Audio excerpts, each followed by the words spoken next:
Aventuro Carbon Pro test footage. I want to see how the mic is and how it sounds in this helmet, and if the setup even works, before I try to film something that I can't afford to lose. So, first impressions of this helmet, Touratech Aventuro Carbon. It is white, this one is.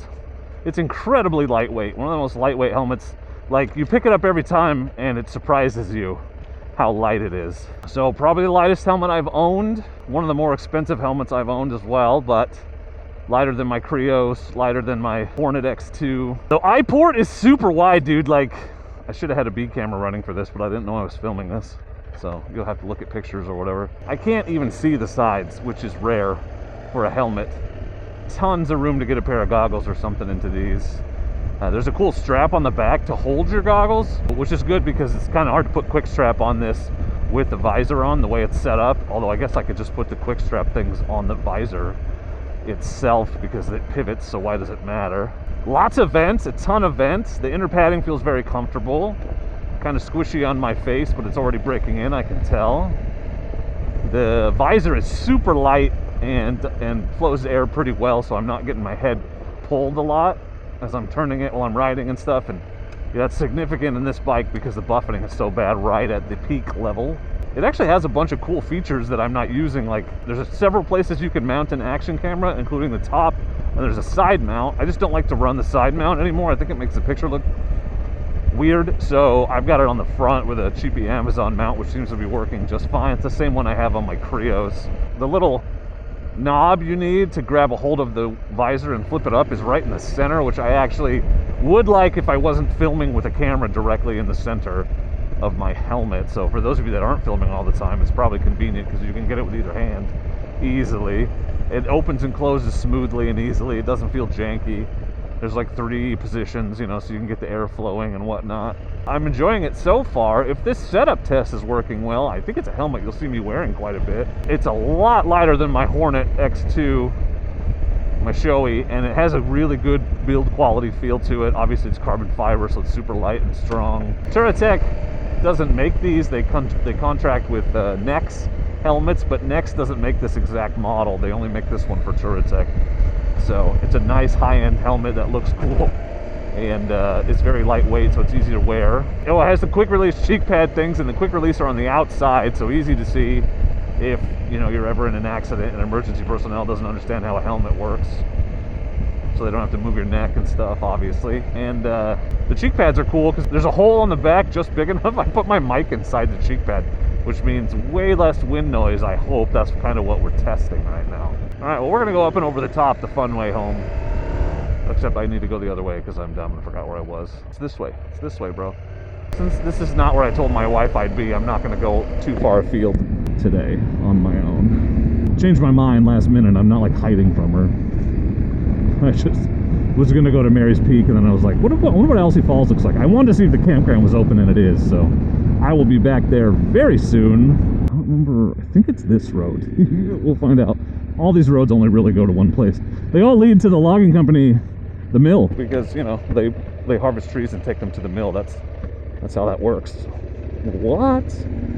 I know. And the other major addition to the 790 here is the Molecule Motorsports skid plate, which I have mixed feelings about. The directions that came with it were not for the skid plate I got. I figured it out, but now I'm out here trying to shift into first, and I can't because my gear shift, when I push it down, is hitting the bracket, but I'm not quite ready to blame that on the skid plate just because I low-sided this on that side and I may have bent the lever. So I was playing with pulling it out a little with my foot a minute ago, and when I get home I'll get in there and really pry it out a little and see if that fixes it. Might not be the problem. I like the plastic skid plate. It seems like a good product, but it's not easy to install anyway, and the directions are useless, so yeah. What in the hell? Okay, I don't know if I'm on the right road or not. I think I am. I don't know this one. Should we look? I'm always looking for new campsites out here, because the ones I like are too close to the main road, and there's a lot of scumbags using them and leaving garbage everywhere. And I don't like it. No, sir, I don't like it. So I want to find one that's just hard enough to get to, that people aren't coming up here with their 50-year-old RVs that are barely working. Yeah, I can downshift fine now. It was only first for some reason that was giving me fits. Tell you what, the 790,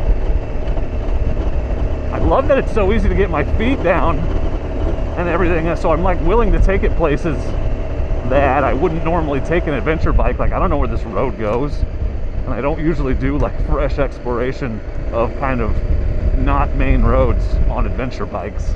I'm doing the thing I said I wasn't going to do on the other side. I just can't help it. When I see a road, I have to go up it. I have to know. That's why I ride these motorcycles. This is not the direction I thought I was going to be heading in. So we are following the ridge. We're headed north right now towards Alcee. Ugh. Oh, campsite. Look at this. Okay. Well, there's no fire pit. There's an old sign. Who knows what that said? Probably no camping. No fire pit. I don't like that. This is usually a mud hole, you can tell. Huh. I wonder what that sign said. Don't camp here, murder zone. Okay then. Well, I guess we'll leave before the murdering occurs. But now I know it's up this road. It is a landing. Like 90% of the roads out here, if it's a secondary road like this, it clearly doesn't go through, it doesn't get used as much. It almost always just goes to a landing. Now, the other thing that makes me confident to take this bike stupid places is super capable, obviously, easy to get my feet down, lowish seat height, and it's really easy to pick up because it's not super duper heavy and all the weight is down low in the fuel tank.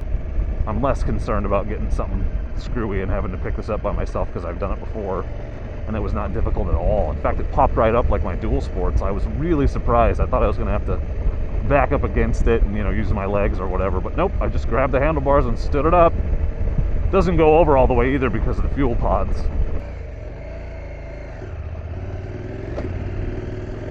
Okay. I lied because that just popped out of gear.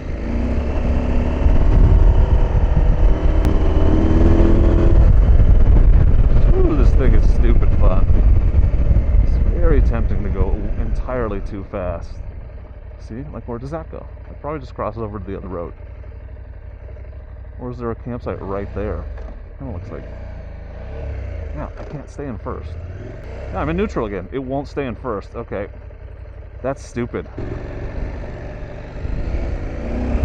This thing loves to go sideways.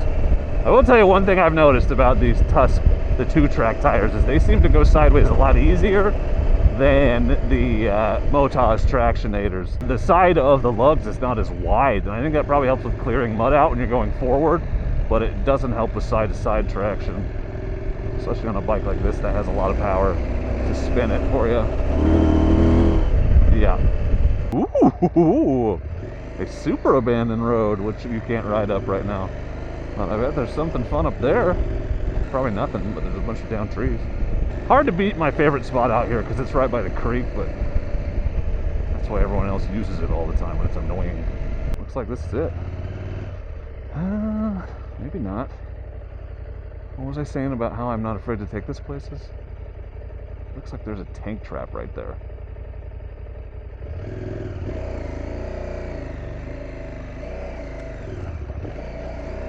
It is, but it's very small. Yeah, there's another one. Okay, well, this is not a campsite then, it's just an abandoned road. Lame. Lame. Okay, try to stay on the road. Remember, first gear only works when it wants to. Like right now would be a bad time for first gear to quit because I would drop this bike out if I lost all my momentum. Trying to cross these at 90 degrees and give it gas when you go over. Learned that one the hard way, which I learned what happens when you don't the hard way. That was a wild goose chase, although this isn't a bad spot. I'd camp here, but no fire pit, so I don't want to build one. I'm lazy. You're supposed to camp in established spots wherever possible. Oh yeah, in a rough shape. Ooh, mildly technical, called it's just like a lot of runoff has stripped the road down to just rock. Yeah. Good times. Oh, whew. I saw that gate and was like, no! Hey, warehouser, don't close this while I'm in here, thanks.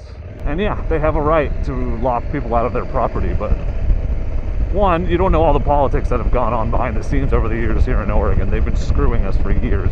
And two, all this stuff used to be open until they started leasing it and closing it off. And so it used to be there was a little bit more of a public use agreement. Some of this stuff is public land, but they just lease it and close it off. The and we are left to deal with it.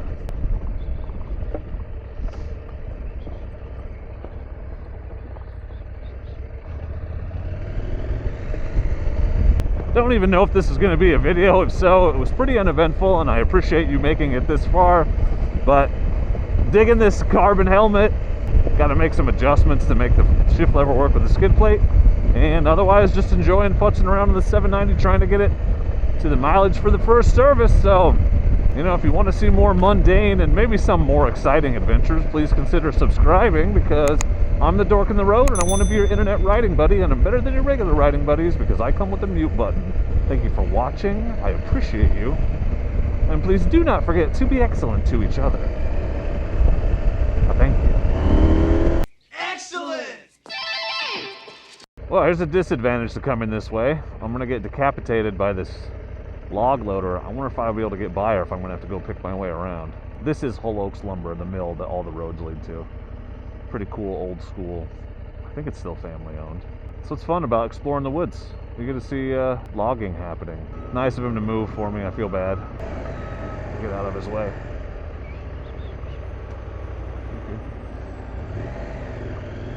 You don't see log ponds very often anymore. It's old school here. Anyway, for real this time.